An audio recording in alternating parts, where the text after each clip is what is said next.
This is Kulali and her owner Garth. Garth was a successful engineer who started building Kulali as his final life project. Unfortunately, Garth never got to see her finished. I've been lucky enough to take the challenge on of completing her build and one day to sail her around the world. Similar to Garth, I'm a passionate engineer who loves to know how things work and how to build things. Join me on this journey to bring Garth's dream to life. This is Sailing Kulali.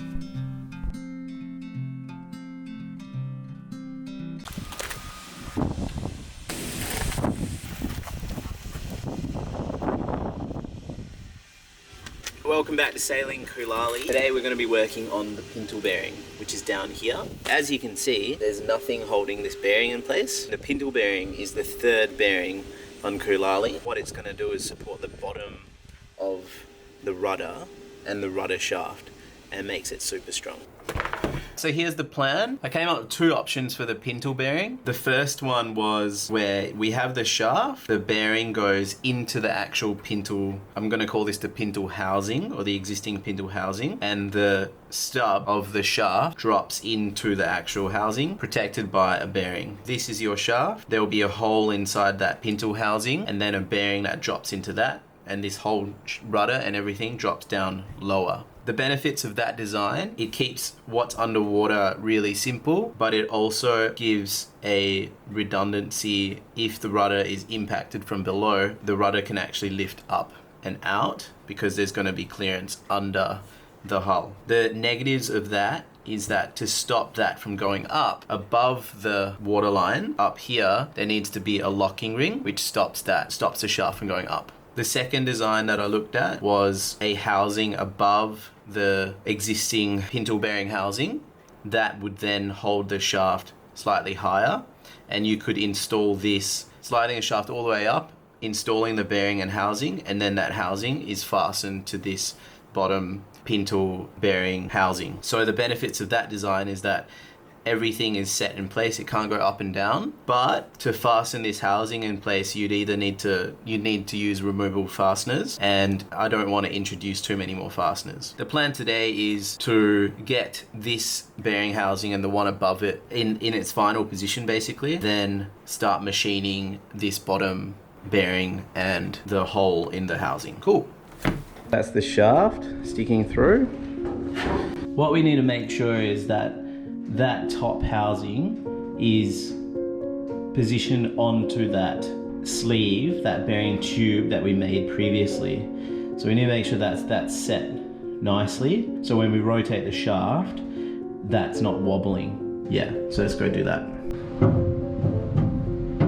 I'm trying to get the bottom of that flange, which we made an insert for, to lock in with that ring in there.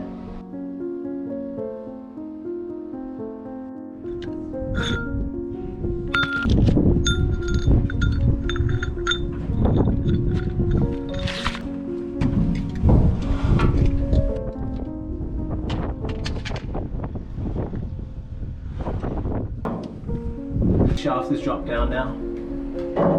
I reckon that bearing is much more in line with the bottom shaft, the bottom bearing. So now what I'm going to do is I'm going to clamp that down so that can't come up when we push the shaft up through there. So the shaft is in and the bearings are in the places they need to be.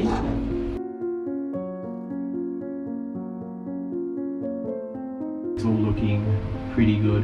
I think that's probably the next step, to trim that deck.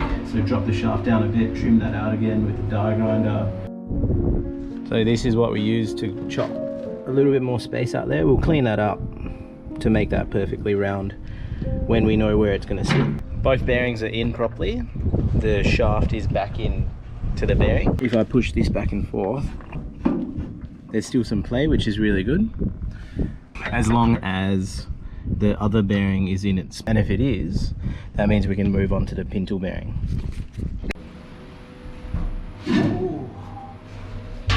It does look like it's in the same spot. Those clamps are still there, and those shims they haven't gone up at all.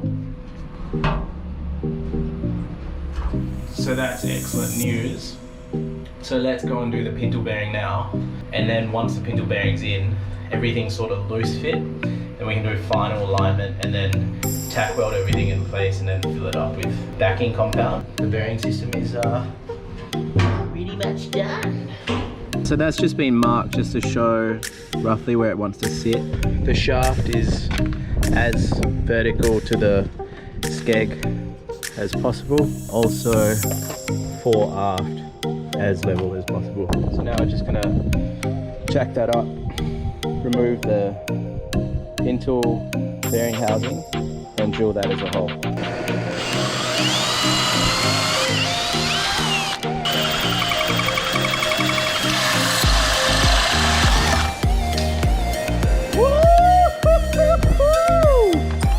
Yes!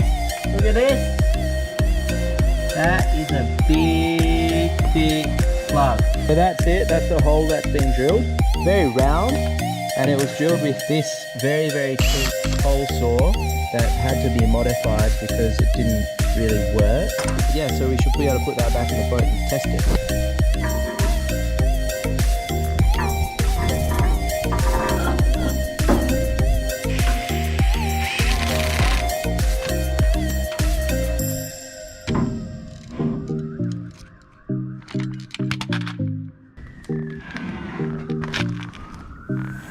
So even with a very tight tolerance on there, the rudder is able to pretty easily rotate. So with a little bit more tolerance there, I think it'll move very smoothly. So yeah, that's really good news. We're now going to design up this bearing. So it's going to look something like that. You can't see that probably.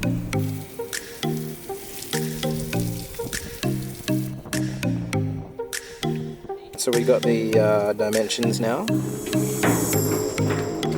So I've just set up the cut saw already. So this is what we're making, something that looks like that.